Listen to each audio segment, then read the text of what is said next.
Hi, everybody. Welcome to the Tachlis Show with Kira Chernikovsky, the show about people who succeed by doing things differently. And today we talk about sales. Well, you guys know I'm in marketing and lately in business applications, but sales might have been a gap for me. But luckily, I have Scott here who has tons of experience across industries, I guess. Scott, You know what? Present yourself, please. Hi there, thanks. I really appreciate you having me on.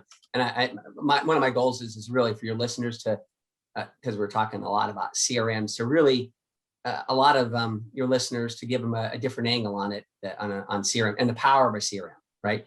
That most companies I work for, owners and leaders are clueless about. And I'm hoping to share some of those today, how I've been successful when nobody else is using CRM and I have. So my background, I'm like a lot of people right out of college, I stumbled into sales, right?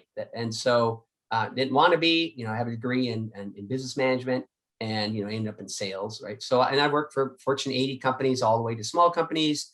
I always B2B, never B2C. So my strength is B2B. I probably one of my most successful times is I was brought on for two small local companies here in Idaho. And the owner said, hey, marketing, sales, right? What do we do? And I love it because I actually wrote my second book during that time. And I followed my best practices I did in my book, and I've learned from before and learned from others. And I was very successful at that company. And again, I say this a lot when I post it. It's not rocket science, a lot of stuff that I do. It's just, in my opinion, that's one of my superpowers, is taking things that I think should be, that to me seem obvious, right? And be able to point them out. And one of my strengths is pointing out the 20%, right, that makes the 80% difference. That's really what my secret sauce is over the years, And some people can't seem to figure out the 20%. And so I did. That was where I wrote my first book. And then since then, I got kind of tired of working for other people. And I always did sales consulting on the side. I did Verizon kickoff 2013 forum for the B2B side here in Idaho. That's probably one of my bigger gigs I had on. But I've never reached out to anybody. They've always come to me. Hey, I heard you wrote a book. I heard sales. I heard occasionally, CRM's really good, but that's a rarity. So then I bought a franchise, a network and action franchise. I run once a month professional networking groups, local business owners and decision makers that we want to at the high caliber that we exchange. Last month, my banker gave another visitor a $25 million referral, right? So it's a different level. But that's one of my deal. And then I write my second book right now on B2B sales and how to fix it, which ties into the topic of what we're talking about today is CRM and the power of it. That's actually perfect, because there is this promo of my podcast that says actionable takeaways from each and every conversation. And you just said you can do those 20% that give the 80% output. So let's try to start untangling that situation. So basically, you help organizations unlock their sales potential through different methods. That would be the nutshell of that. Cool. And then can you tell me those 20% that usually work for most organizations in B2B, can you just give out that secret? And the sales part of it? Yep. Yeah, and then that's, like I said, that's a really complicated pack. But without getting too much into the weeds on this, is that a big focus of my next book is, since my first book, which is 2009, right? And I reread it and it freaked me out, because a lot of the stuff that I said we should be doing then, now there's billion-dollar companies that are saying we should do this. And I was going, I actually, some of the groups I'm in, I actually cut and paste ideas in there, and they'll say, where'd you get that? That's directly out of my book in 2009. So one example is over and over to this day, there's studies everywhere, right? And most of the studies aren't done very well. But if you go by all the studies, they say salespeople spend a majority of their time doing non-revenue generating activities. That's the key, right? That's 2009 and before, all the way today. Salespeople are what? they're self-generating their own prospect, their own leads generation, their which we'll talk about, data entry into a CRM, reports, meetings. So one nugget, right? As an owner or a leader of a company, if and again, I've known you for a while because of Peak Community Group, right? And you say it with an accent, but how Americanized, like it, Kiera. How do you say your name? Kira. Kira. Okay, so Kira. I know I've never said accent. Kira. So Kira, if you're really, if I was the owner of a company or the leader of a company, and that when you talk to people, right, to prospective customers, right, buyers, right, that you want to be customers, right, and you're really good at listening to them, listening to their challenges, uncovering their challenges, and how your company's offerings might solve their problems, right, and bring them aboard, not close. That's what you do in a house. You convert, right, convert to a new profitable customer, right, and sometimes they're not the right fit, right. Why, as an owner or business leader, why wouldn't I spend every bit of my time, Kira, what's stopping you from talking to more, more potential buyers, right? Whatever that is, let me get out of your way. But no, they don't do that, right? They continually go, hey, we want you to do more cold calling, more emails, more. Those are all no, they can lead, but as a company, why don't I try to move a lot of that out of your way and marketing do their job and send you prospective buyers, right? Because if you're really good at what you do, right, you're not a salesperson, you're an industry expert. There's a difference there, right? Right? They're not talking to a salesperson. They're desperate, high commission, right? No, you're an industry expert that has the best, their best intent, right? Why? So there's a big one right there in companies. And that's not, again, that's not rocket science, what I'm saying, but it's to this day, company leaders will ignore that, will say it, but ignore the fact. So there's a big one right there, is that if you're a leader of a company, today, you should start thinking, our next sales meeting, I'm going to ask, right, online and offline, what can I do to get stuff out of your way? And that would make a huge difference in sales. But guess what? Most leaders of companies won't do that. Because why? They're stuck with the old KPIs of, nope, 100 dials a day. So. Yeah, so I so much agree with you. And as a small company, I'm a marketing person now getting into the sales shoes. And that's exactly the challenge. Yes, you feel you're spending time not where you ought to do that. But then let's stop for a second and dig into what you told me right now. How do business leaders who are maybe not marketing people, not salespeople, how do they identify at all that the time of the salespeople or biz dev is spent where it's not ought to be? How do they know? And that's a challenge, is that again, revenue generating activities, right? And that could be marketing, right? Yeah, what is revenue generating activity? Yeah, Banana Gen right now is big. Probably the biggest guy on LinkedIn right now is Chris Walker, huge fan. It's all about making a marketing finally, not all, but most, accountable for not just arts and craft department, but actually driving demand, right? So that when you drive demand, what happens?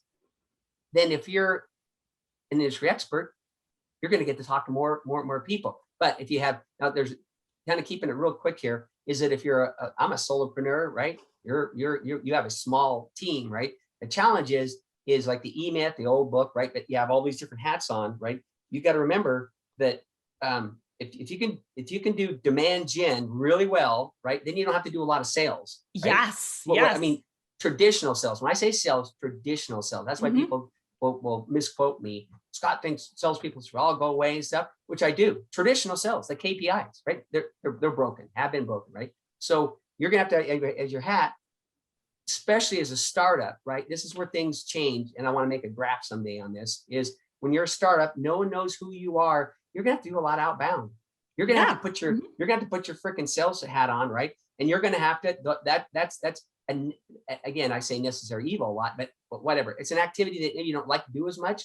But as your company progresses, weeks, months, and especially years, right? You should be able to do less and less and less of that, because you've got an engine of marketing, and part of marketing is inbound, which could be referral partners, right? So they're bringing opportunities to you, and then you can do less and less of what everybody doesn't like to do, which is bug people when they're not interested or not in the market.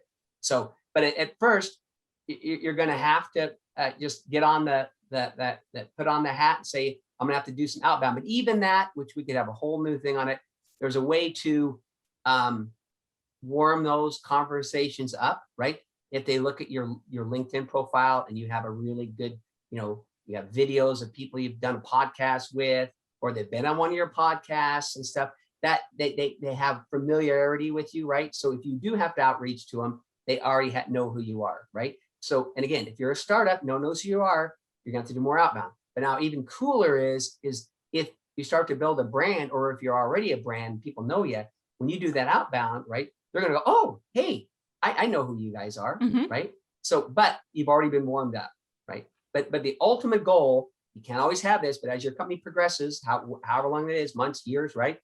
It has to flip where more is coming inbound, people that are, your marketing is doing their job and out there, creating opportunities and stuff. So it comes to you. So then you can spend, going back to my conversation, very beginning of it, where you can spend most of your time doing what you love to do, which is help people with their problems, not sell them, help them with their problems.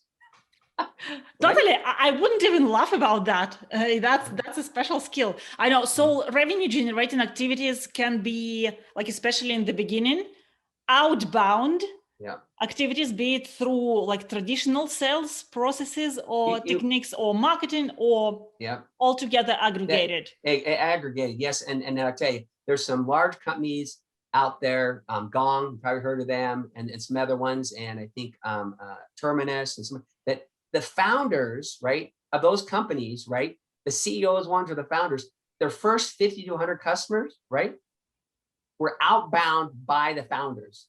Yeah, outbound. It's founder-led sales called, right? But guess what? Yeah, but then I could go on a keep saying that different hands if you can. Is that keeping things narrow here? Is that, and that's a huge difference. Though, when you're a founder of a company, you're passionate about it. You're the founder of this cool company, right? Right. You're not an SDR that's been there for 6 weeks. That when they look at your LinkedIn profile, you've had 10 jobs in 3 years, right? That's a whole, and they don't get that. Oh, I pounded the phone and I got, yeah, you did, but guess what? You were the founder. And when I looked at it, I looked at your background, you'd worked at this huge company that's really well known, right? Whole different gig, outbound. But even, so that's why you need to kind of build up your little bit of your profile on your LinkedIn or whatever, however your website and stuff. So when people do come to look at you and you do an outbound, they go, oh, well, this company is legit. But you're going to have to, at the very beginning, you're going to be doing a lot of outbound. Just like those other companies get off the ground, they do a lot of outbound. But again, I talk to companies all the time that they've been in business for 3 years, 5 years, 10 years, 20, 30 years, and they're still, their salespeople do 98.9% outbound, all self-generated. That is seriously, that is so inefficient. And guess what?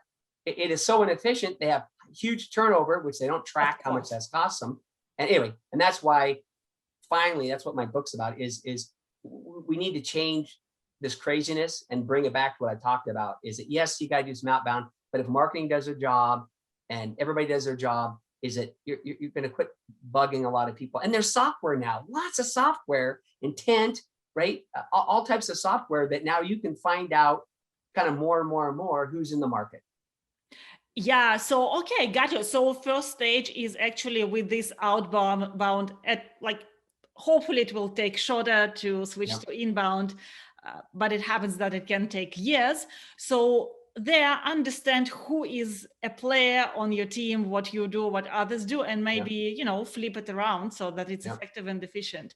Got you. Not an easy real quick, a plug here too is I'm a big fan of CRM at Terminus. Is a lot of times when you're first starting off, you have to be the spear approach for ABM. You now, is there some exception? Low ticket, yes, a whole different gig. But higher ticket B2B, right? Type stuff.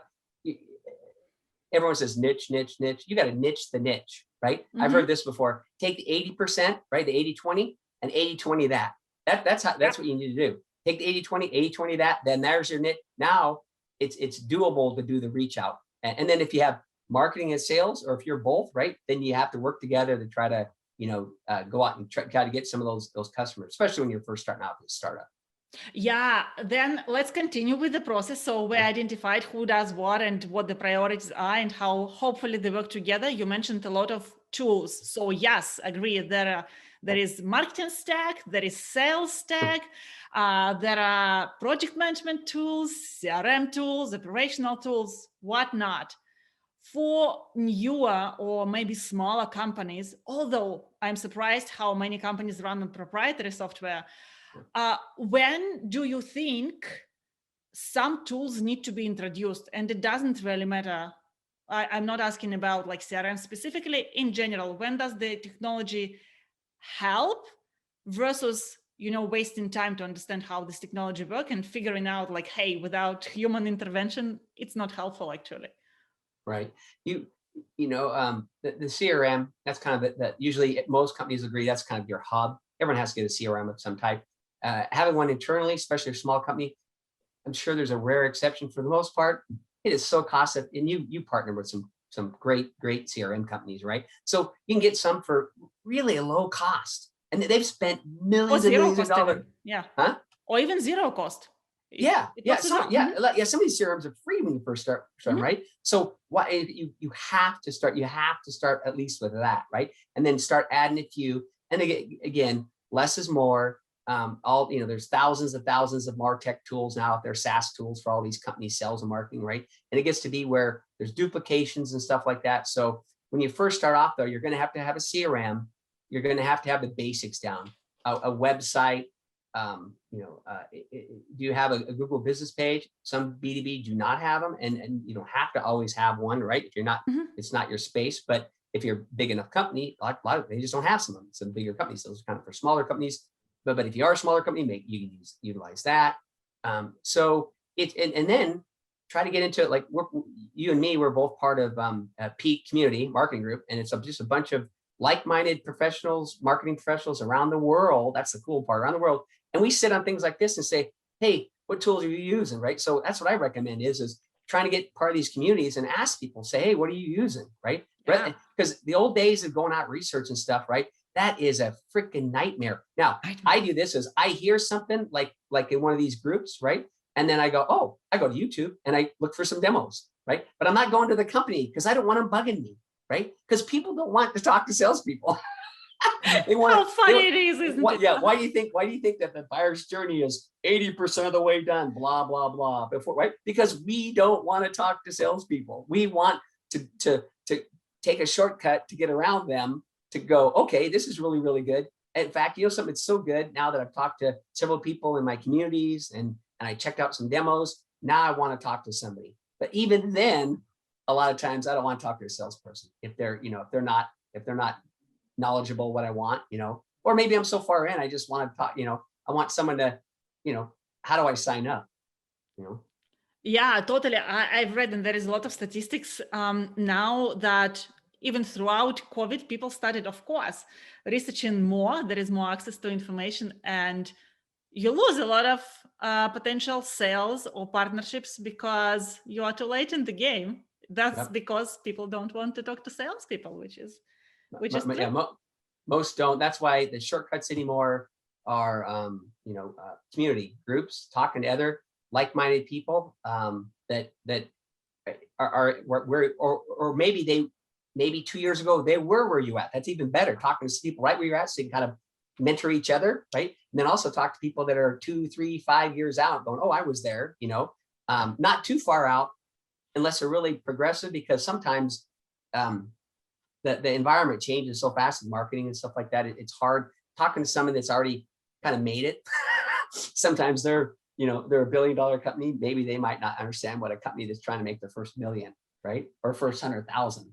Oh yeah, different game. Yeah, and funny enough, like where I mentor here in Toronto, people ask like, what are, let's say, CRMs for small businesses? How do I choose? And like, ask companies in your industry, like what they work with, like do that, because I can recommend just what I know, and that's limited. Yep. So yeah, I'll jump to another question. We had that quick conversation about the importance of follow-ups, because I struggle with that every day. Yeah. Okay, prospecting on a really, insightful level, how someone can help someone without really any hard sale. But then how do you follow up? When do you follow up? Like for people who haven't been, educated or brought up like salespeople, and they're not excellent in that, I think that's a huge challenge. How are you not annoying? Do you have any best practices in that area? Yeah, and I have recent examples of how you do get Yes, annoying. please. Just today, I had a Zoom call with a little group I have, kind of a little mastermind group, and very small. And one person said they signed up for this. It was a sales course, right? Which I'm not a fan of, but they signed up for it, right? And they said, "Holy smokes!"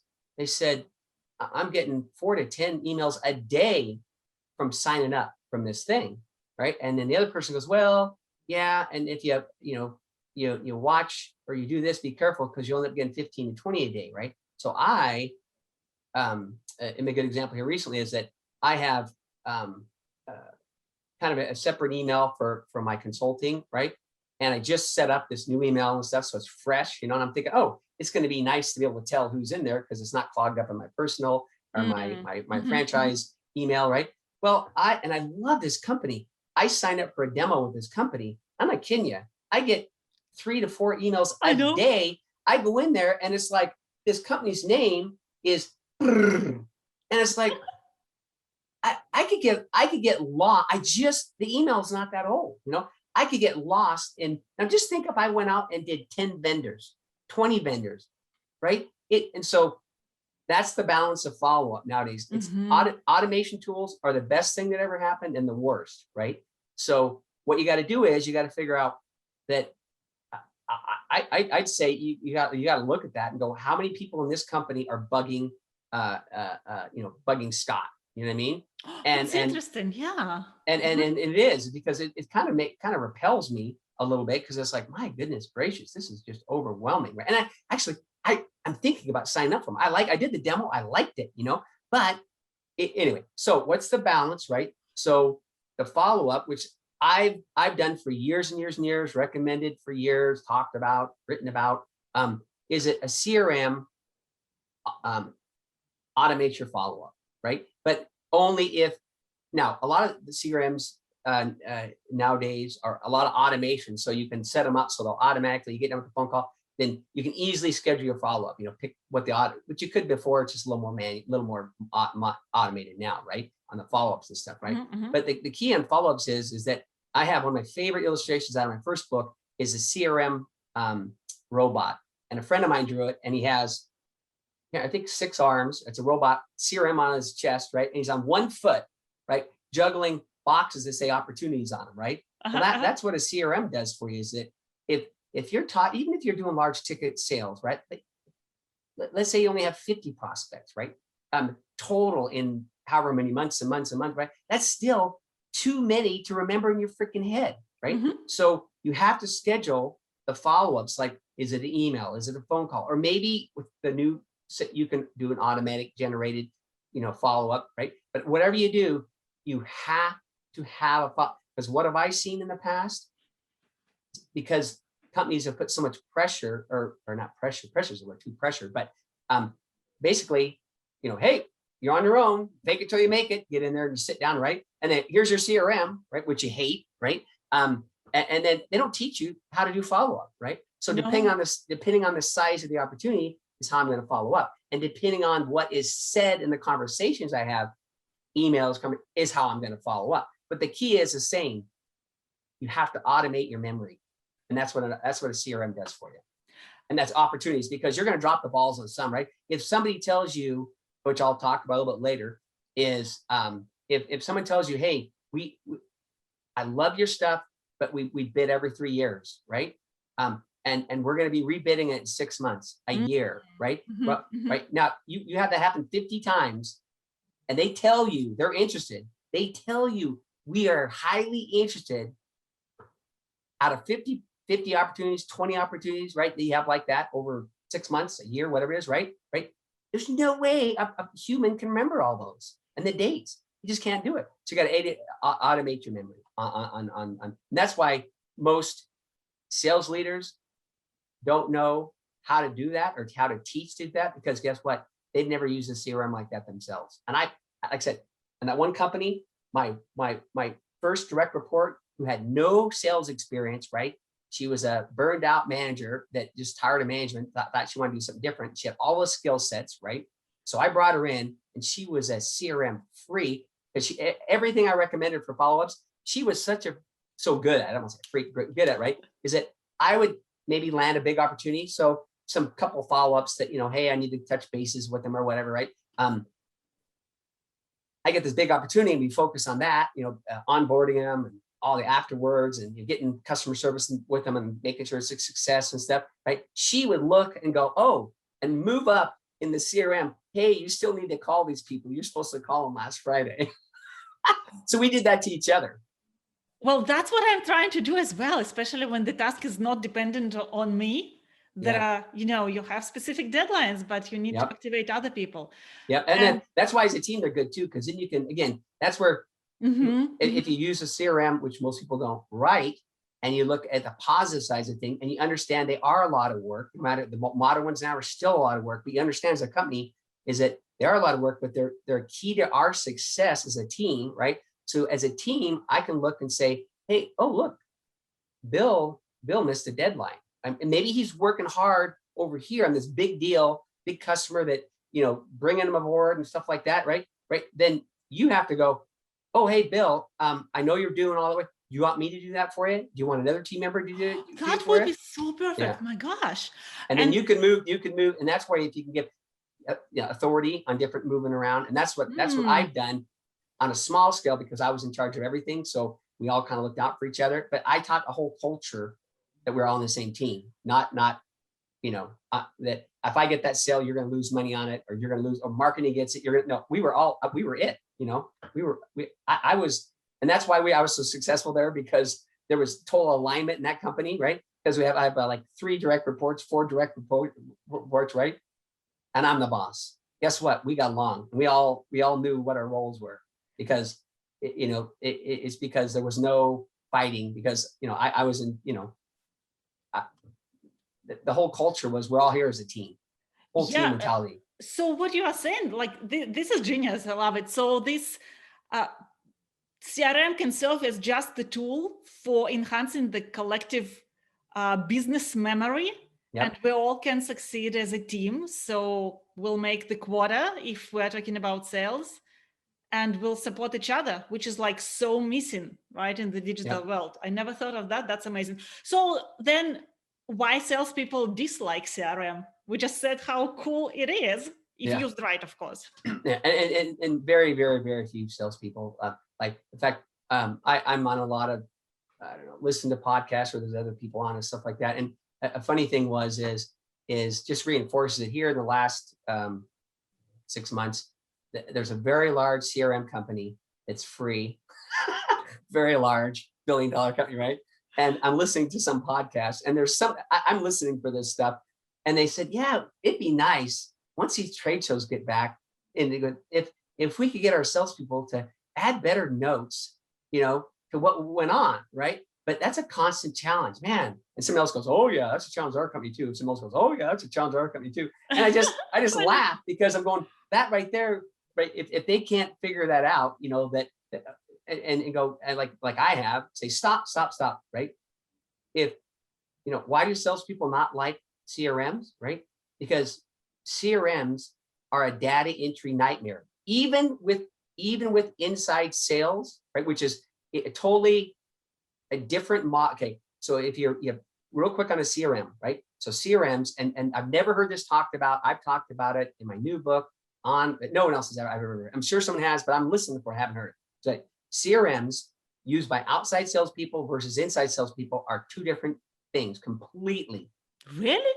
Yes. And I'll tell you, and they don't know that. That's the thing that's funny. So for example, now we're starting to open up again. People are starting to go back to trade shows and stuff like that, right? So I'm at a trade show, right? And I meet somebody and they're interested, right? Maybe I meet 10 people, plus then you have a drawing, which you're trying to sucker people in to get their email addresses, right? They know that too, by the way, right? So you should not bug them unless they're a prospect, and maybe there's a nice way to reach out to them, you know, and keep engaged. But just to spam people, that's crazy. You put something in for a drawing and they're not a fit, right? Make sure that they have a chance to draw, keep it all in the honor system. But anyway, so you have all those people. Now, all these freaking cards, right? How do I, all those conversations, all those business cards, that's called what? That's called data entry nightmare. How do I get all that into my CRM? And guess what? Now, a percentage of those people I connect with on LinkedIn, we have conversations on LinkedIn. Oh, they say, hey, and they want to connect with you on Facebook. Oh, and then they message you. Oh, and then they text you on their personal mobile. Now you have all these different things out there, right? That's a nightmare for an outside salesperson, right? That's why, and people don't understand that. And I've got, over the years, I've got lots of cheat ways to you know, cool shortcuts and stuff, the way to make it better, not perfect. The biggest thing is, as a sales leader, which I was at, understand it's a huge pain in the butt for data entry, but it's critical for sales. So I'm going to give my sales professionals time, needed time with the shortcuts that I've come up with to be able to get that data entry in there. Because I know what, not at nighttime, not 3 days later, because now you also your brain goes. Now we'll go to inside sales. Now you have tools like Gong, and then what's Yog's company called? Avoma. Avoma, right? Brilliant, brilliant stuff. AI tools where they can, you know, help you listen to the conversations better, analyze it better, what's said, what resonates with your customers. And Yog's like a personal assistant, which takes all these notes for you and analyze them and suck it into a CRM. So a lot of that old key entering is becoming less and less, right? So CRM is becoming easier and easier to use, right? But until those came along, right? And they're still, I still talk to people, they're still not perfect. So even though those have come a long ways, now all of a sudden you have those tools which are substantially help salespeople substantially, right? But now you still get the other thing I talked about. Now they reach out to you on LinkedIn. Now there's a conversation on LinkedIn. Now they text you from their mobile phone. Oh, and this time accidentally they text you from their private. All those conversations, how do you get them in your CRM, right? Because they are crucial, especially if it's $1 million deal. They're crucial. Oh, they texted me on their personal phone that their kids just won.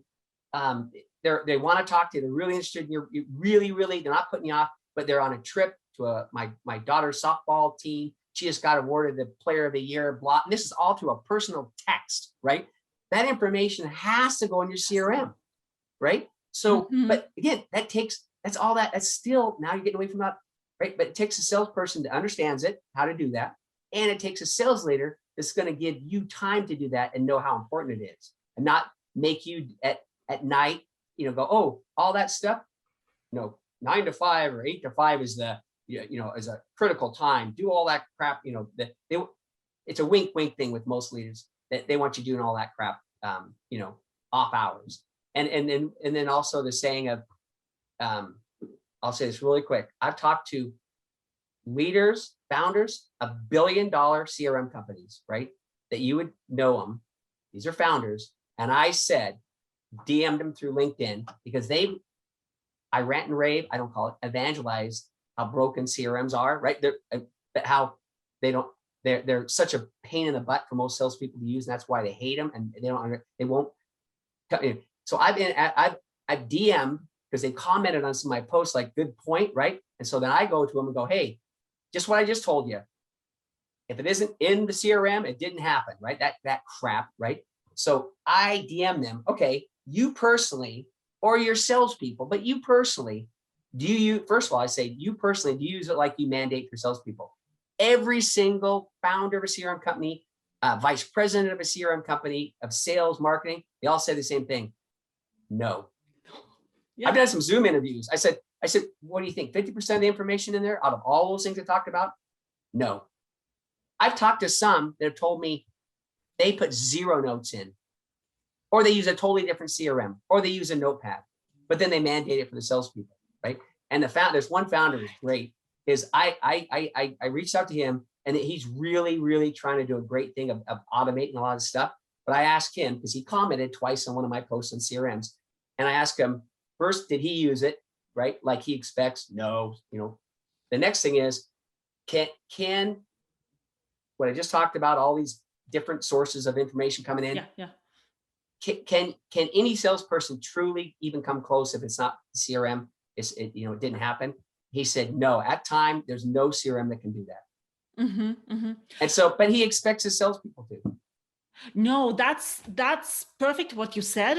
It's figuring out basically what works for your sales process, because it can be different. And then maybe, yes, you need only 20% of the CRM or whatever other tools functionality. But if you're clear on that path, on those essentials, then implementing that and adjusting the tools towards that, it's actually not that difficult. Yeah. It's just, yeah, I know that many people try to use maybe automation to fix the sales process. No, it goes the other way around. Yeah. That's so interesting. Cool. Do you have any tips and tricks of yours that you use in your CRM that really, make the big difference? There's over the years, there's been several. One, when I worked for a company where we had a lot of, when I got there, that the owner told me exactly opposite of what I ended up doing. And that's why I left the company. And they're not on my LinkedIn, by the way, too. But we had a lot there's a lot of outbound stuff. I mean, a lot of outbound, in-person outbound, right?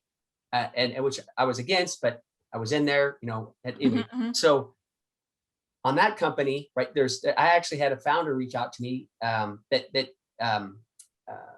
basically was a virtual assistant, right? So I would come out of a meeting, right? This is outside sales. I would come out of a meeting, or one of my team, very small team, would come out of a meeting and say, yeah, this person is in charge of it. They said they're interested in hearing more about it, right? So I would, on my iPad, when you're doing a mobile phone too, is go on the voice thing, and I'd go, take a picture of the card, set up new account. Next thing, set up meeting, right? And then I do verbalize what happened in the meeting, and then go schedule next Monday follow-up, right? Give Betty a call because she said so, and that's a key. She said so. So when you call, right, you can say, because people forget stuff, right? She said so, right? Hey, I talked to you last Wednesday. I dropped by and dropped off my card, and you said you were interested in talking to me, and you told me to call you back Monday. So I'm calling you back Monday, right? So that's a key versus just somebody random. But the only reason you know that is because the way I train people and myself, that she said so, he said so. You check the notes and go, oh, that's right. And any other personal information, the daughter softball game, right? Oh, before we go any further, and they go, oh, all of a sudden they remember you, right? Out of nowhere. So there's a key, is the notes in your CRM commercial. So I basically we had a personal assistant at night that would go in to the CRM we had and would actually do it. And they're about 95% effective of setting up all those new accounts. You had to come in and make sure that the numbers, everything was perfect, about 95% set. So there was something where a virtual assistant did all that data entry for us at a very low cost, right? So that outside sales, that's one. Cool. Probably one of the biggest things is what I've already talked about is having sales leaders understand, or now it's all about, rev ops, everything, is about rev ops, is having your revenue officers understand that the power of utilizing the intelligence gained from listening and text and all this information coming in, right? How do I get that, make sure it's in the CRM, so then when we look at it as a person or as a team, hopefully a team, right, we can, and I got these tools, like I mentioned, with Udi and Yog, right, with tools that can even more analyze stuff, so that when you reach back out to this person, or they reach out to you for a meeting, right, you can more intelligently remember everything that was said, not reinvent the wheel. If there's stuff they already agreed to, don't bring it up again, right? Yeah. Focus on what they're interested in or what they still have challenges with. You can do that, but you can only do that if you've captured that intelligence, that knowledge. Totally. But most CRMs, in fact, I've done a lot of free consulting, but I've got paid sometimes. But I worked with company after company that I about the inside outside, right? So they have 60% of the sales force was out, 40% was in. And, here I am with the founder and the second command, vice president of marketing and sales. And they said they're having troubles with the CRM notes and stuff like that. So I said, hey, have you ever had an outside salesperson leave? They go, oh yeah. Oh, because they have high turnover, right? Oh, really? Okay. How easy was it to figure out where they're at with all their opportunities? Yeah. Near impossible. Impossible. Why? They're putting just enough in to keep you off their back. But the reason they're keeping off the back, because you don't know how to use a CRM yourself. You don't know what to look for, right? So they're putting just enough to keep the salespeople off, the sales management off their back, right? So they're not using it in a proper way. Or if they do, they're keeping too much up in their head, right? And it's because they don't have the time at night to do all this data entry. So a lot of salespeople put just enough in, right, to keep people off their back, but not now. They're still at least they have some memory themselves, right? But once they're gone, and that's another huge, talking about the benefits of CRM, a huge problem. I'll give you, they'll segue into something else on the best practice on CRM, why it's so powerful, right?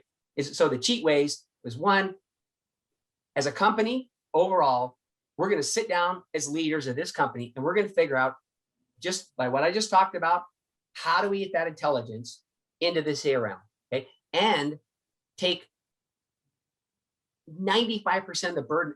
The salesperson is still going to do some data entry, right? Whatever that is, right? Make it less. I did, and I didn't even have any automation tools like that now, but make it less and give them time, right, to do it, because it's so important for long-term success, right? So give them time to get the intelligence and knowledge into the CRM, right? That's the biggest thing, having the leaders understand, which most don't know because they've never used a CRM correctly. So they can't know, but having them listen to something like this and go, oh, wow, okay, I'm going to try something different, have a competitive advantage, right?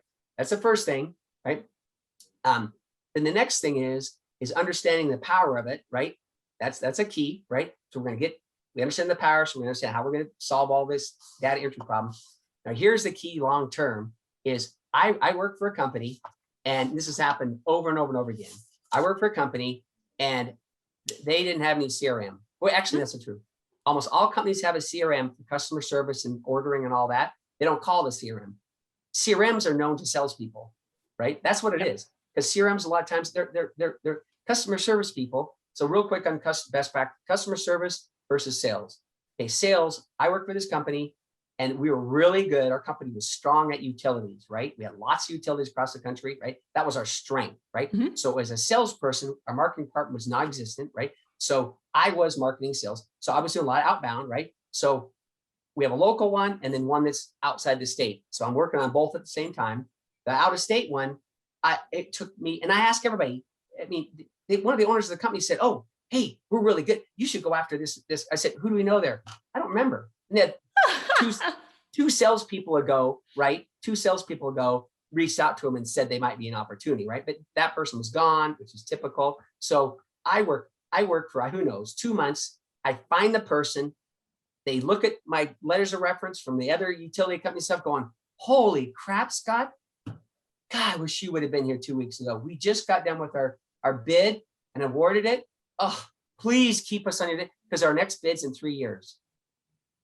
Cool. At least you've got that. No. But the thing is, though, is that 3 months, 3 years, right? Yeah. That's what the power of a CRM is. But companies don't do all the stuff I talked about with their salespeople, right? So they're not setting them up for long-term success because a lot of times, unfortunately, with the high turnover, the average salesperson in the United States, the salesperson is there for 1.5 years, right? If they're lucky, under 2 is really where it's at, right? So all that intelligence is going to be gone over and over again. That's why there's no investment. But if you have a company that has a clue, right, and has longer term salespeople, which is rare, follow my book, you'll have longer term people, right? Is that you'll understand that the power that it kind of snowballs on a CRM is that all these opportunities, once you get them all in there, can snowball because now you're not like that, my robot with 6 arms, right? With the opportunities, right? You're not manually trying to juggle 6 things, right? And it's just, anyway, so you got to be able to, there's some keys to where kind of low level and high level where companies need to why CRMs are such a powerful tool if you know how to use them. And again, most people don't. This is, as my friend David says, CRM as the single unified data about your clients, and everybody agrees that that's the source, and information can come from anywhere, but that's the one. Now here, and listen now, but then again, these studies are all over the map, but over and over and over again, right? Data now is one of the new competitive advantages going into 2020, into 2022. I hear that all the time, and it makes me laugh. Laugh is really what it is, because then in that same breath, that's so important. Leaders of companies, right? Marketing, sales, you name it, rev ops, everything, right? How much faith do they have? What percentage of the CRM data they have is accurate? And it's like 30%. So you're saying this is the key, data is the king, data is the queen, right? But over and over and over again, it's like none of them, nobody thinks that the data in their CRM is very accurate, right? If they're lucky, 50. Even if it was 80, that's not good, right?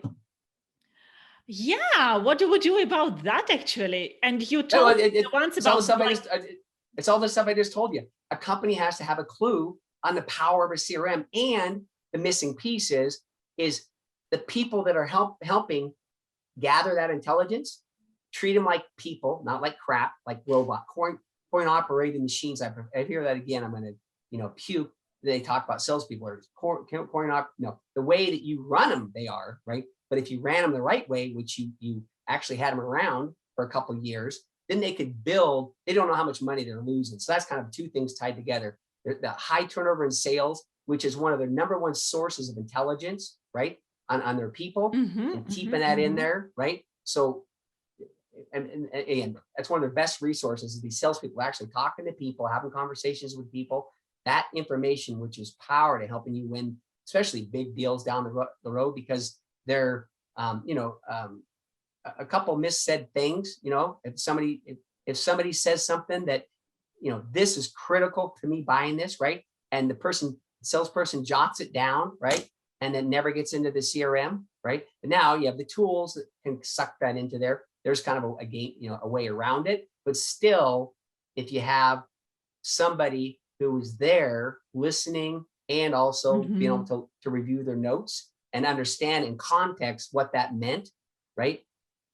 6 months from now, a year from now, or with that one utility company I talked about, in 3 years, I would be doing, if you had a marketing department, I'd contact marketing and say, it was a lady who was in charge. We're going to keep in touch with her, but we're going to be very careful not to bug her. But all that's about automating it, right? Through all these tools and stuff, so that when it does come around, you're still top of mind with her 3 years later, right? And again, all you do is you multiply that times all your opportunities. And that's where companies right now are dropping a whole bunch of opportunities, because they don't use the CRM right. And they don't use it right because, again, most leaders don't know how to use one. They never use one. They don't know how to use it because they never use one. Yeah, and I guess last question on best practices that just came to me. Let's say you have consulted the companies, and all the processes are done right from the sales perspective, and CRM is constructed right according to the specific processes. What are the best practices of actually going through those, be it tasks or achieving the goals every day? We always have this conversation about, random alerts, reminders, or dashboards. I'm still in debate with myself. Do you have any best practices? Because even if you have those 50 prospects, probably a few contact people under each company, how the heck do you structure your day around that? You're gonna have to. Well, first of all, the alerts are again. You get too many opportunities. If you're huge, you don't have a lot.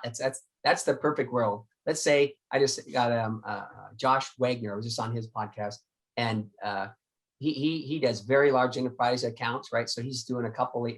He's lucky because he can have reminders come up. But if you start to get, like most salespeople, even if you have high tickets or solopreneurs, entrepreneurs that are small, right?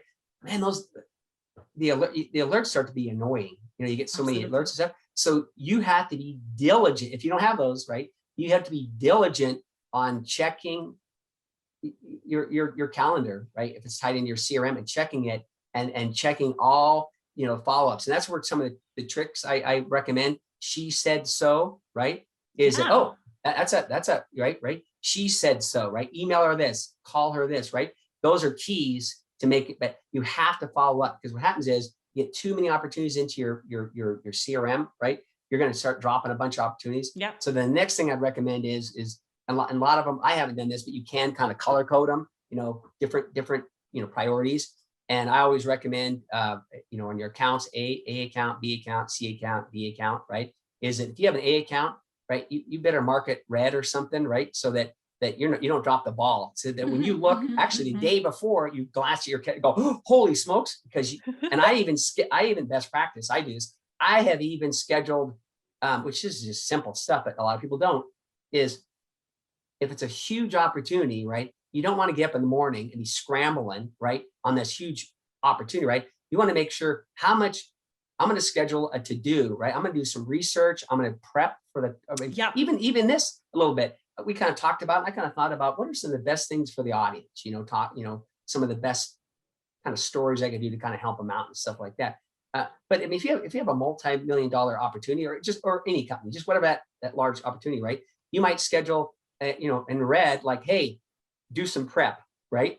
And then you'll know what that prep is, right? But if you don't do that, you're going to get up every day of the schedule, and you're going to be reactive, calling people reactively. So I even say, I've been doing this for a long time. Even somebody that tells me they're interested, right? They're a big opportunity, no, medium, right? Or whatever, right? Not big, huge, you want them, but they're not, going to, change the company landscape, right? Even that, I still quickly glance at the CRM notes that I have, right? And then I go out and check out what they're doing on LinkedIn. I check out what they're doing at Facebook, right? Real quick, right? And because now when you're talking to them, you can, and that's what few people understand is through automation, yes, you can still bring humanization to stuff, right? How do you do that? Social media is a perfect way, right? Is you can, which you couldn't do before, right?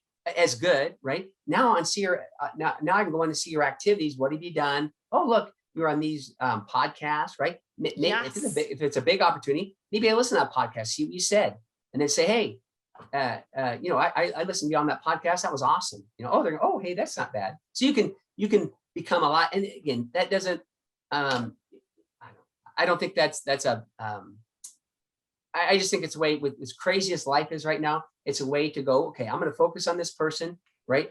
And because they are a person, right? They're not some, number, right? They are an actual customer I'm trying to help, right? So I care about their success, but also part of their success is, hey, they're really passionate about their daughter's softball team, right? Yeah. And so if she connected with me on maybe they don't want to, so that doesn't mean everybody wants you on Facebook.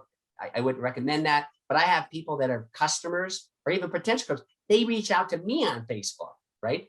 And on LinkedIn. LinkedIn, I always sign up. I sign everybody up for LinkedIn. And even that, you can kind of check on their background to see what they're important on. So that's where CRMs and technology can keep the human link still, even though it's like, well, you're automating the personal connections with people. No, I think some people, if some people I graduate from high school or college, I wouldn't know what the heck they're doing. It's been so many years ago, just like a customer, right? So you can see really quickly through automation, social media, really quickly, some things that really matter to a person. So I don't think, I'm not one of these people that poo-poo technology and think it's I try to look at the positive side of technology, versus the negative side. No, that's great. I love your approach. It can be as simple as color coding or ABCD accounts, and it can go to sophisticated dashboards. Is there anything else from the important things we wanted to convey that we didn't cover? No, I just think overall, I just think on the CRM, it's one of those topics that it's funny because, the people I have talked to are always in trouble. Business owners, founders, it's always because they're just, another salesperson has quit, another salesperson, and they can't figure out what the hell's going on, right? So the first problem they need to take care of is quit having their salespeople quit so much, right? That's usually their problem too, right? And the second thing is I just think, again, if you're an owner of a company, right, or the leader of a company, understand that a CRM is so powerful, but it takes a lot of work, right? And that you're going to allow your team the time it takes. And then also part of my job is to, how can I automate all that? You can't, but how can I automate as much as I can? And maybe there's a new software tool that pops up, right? That can do that. I'm always looking for them too. There's a couple software companies that actually suck in a lot of the social media type stuff so that it makes it kind of more personal. The challenge is though, you have things like LinkedIn that will stop letting you suck that stuff in from time to time. So anyway, that's a challenge. So the big takeaway I think on this is understand the power. It shouldn't be a necessary evil. A CRM shouldn't be. It is because of the environment we're in and because of the lack of knowledge of sales leaders and of leaders of companies. So you can make it a competitive advantage going forward by the simple things I've talked about, right? And I'm sure there's people that are way more knowledgeable of CRMs than me because I just haven't been involved with all the inside sales and all the cool automation tools I have now and stuff, and how much more you can utilize that information and technology, right? But it starts with you, the owner or the sales leader or the rev ops leader, right? Going, this is so important. We need to make sure that we're gathering that information and making it easy on our team to help us gather that information. That's amazing. CRM for competitive advantage. It is a huge. That's what it is. I have ran over my competitors by using a CRM. I'll give it one other quick tip for everybody else. Yeah. Okay, here's a quick tip. This is a big one. I actually forgot about it. It was in my first book, and then I ran into a new customer that's in the industry, and I went, hey, I called them up, another team member, right? And so I said, hey, I did this over and over again. I in that one industry when I wrote my book, I knew a lot of the salespeople of my competitors, right? I knew their names, who they were, right? And I didn't have as much social media as I have now, right? So in my CRM, I would make an account on them, right? What accounts they had, and every account I had, I would tag it that this lady is a sales rep. That's her account, right? Boom, boom, boom, boom, boom, right? And then I'd either drop by or phone call or something, just saying, hey, here's another referral. I come up with a non kind of salesy way. Hey, here's another referral from a person in your vertical that says that, they're so glad they switched over to me and my team, right? And the company right here, right? Or I'd email it to them, right? And then they'd go, hey, I want to talk to you. Oh, what's changed? Right? Oh, well, I had a really good relationship with Sue. And she left. That kind of pisses me off because I think they treat her like crap. It happened over and over and over again. Guess what? Sue, especially if Sue leaves the industry, right? I did a blitz list, not all right away, but in a certain amount of time, a blitz list. I had it all tracked. Again, I had time. I taught my other people too to do this, right? Small staff, right? Same thing was we had a blitz list because a lot of times people buy, you got to have a good company, right? But if you have two companies that are pretty similar, a lot of times it's a salesperson, it's a glue, right? You have a whole training thing on about that topic, but how you can make it stickier, a customer. But a lot of the companies are stupid and are not intelligent and have that salesperson be the main contact for that company. And then they leave, especially they leave and they're disgruntled and they shouldn't, but they do kind of let their, and again, I would recall the people up, not saying I know that Sue's gone, just, hey, touch the base again, here's another referral. Something I want to talk to you. And then once they told me she was gone, then in my CRM, I had it all tracked. Went, oh, here's a blitz list for me now. I recircled back, my other team member recircled back. She did the same thing. And that is like powerful, So anyway, there's a little trip tip. It's big. It's big. It's a great one. Okie dokie. Or a company, or one other quick one is a company gets bought out. Nowadays, all these SaaS companies get bought out, right? Same thing as, right? You find they're using a competitive product, right? And all of a sudden they get bought by some big monster, right? A lot of times the service drops, right? So now I have my whatever time that is, I have a blitz list now because I know that these 30 customers all use that software, right? And let's see how this new company, if it can keep up the same level of service. And I'm betting they don't. And a lot of times they don't. So there's another way you can blitz back through all your prospects. I will go think of that? That's a great tip. That's not even the back door. That's just better service for the end customer. Yeah, it is. It's like you're there. Hey, has anything changed? Yeah, they have changed, right? They dump my it happens all the time. Again, I've been successful at it because the relationship with one was stupid, but with one person was most of the relationship. That person leaves, especially if they're disgruntled, right? They're gonna go, maybe this company isn't the best. And all of a sudden you come back by with another testimonial letter saying how good your company is. I think I do want to look at you now. Gives you another opportunity. That's great. Now your foot's back in the door. And I have a saying, I'll end on this. One last thing is, most large opportunities are always opportunities because things change. Salespeople leave, people in the company, critical people leave. Could be the CEO, the reason you're buying from the company. Guess what? How many times have you seen a CEO on LinkedIn, boom, go to another company, right? Well, there's a perfect opportunity. A lot of to reach back out to them because now a lot of people bought for that CEO, right? Yes. Now that CEO's gone, maybe you have your CEO give them a call up. Amazing. Opportunities are always opportunities. Yeah. And all because that is of the relationships. All that's tied back to what? Your CRM, if you use it right. That's great. That's awesome. What's the name of your new book and when is it coming up? I'm hoping to have it come up in September. And it's the screwed up world of sales, B2B sales, the screwed up world of B2B sales and how to fix it in only 135 pages. Give one to me, please. I'll give you an autographed copy. You're one of my fellow Peak members, so of course you will. All right, that was a wonderful conversation. I think I'll have like a great post with the best tips and tricks and a lot of comments around that. Thank you so much, Scott, for being on my podcast. I appreciate it. Thanks. Bye.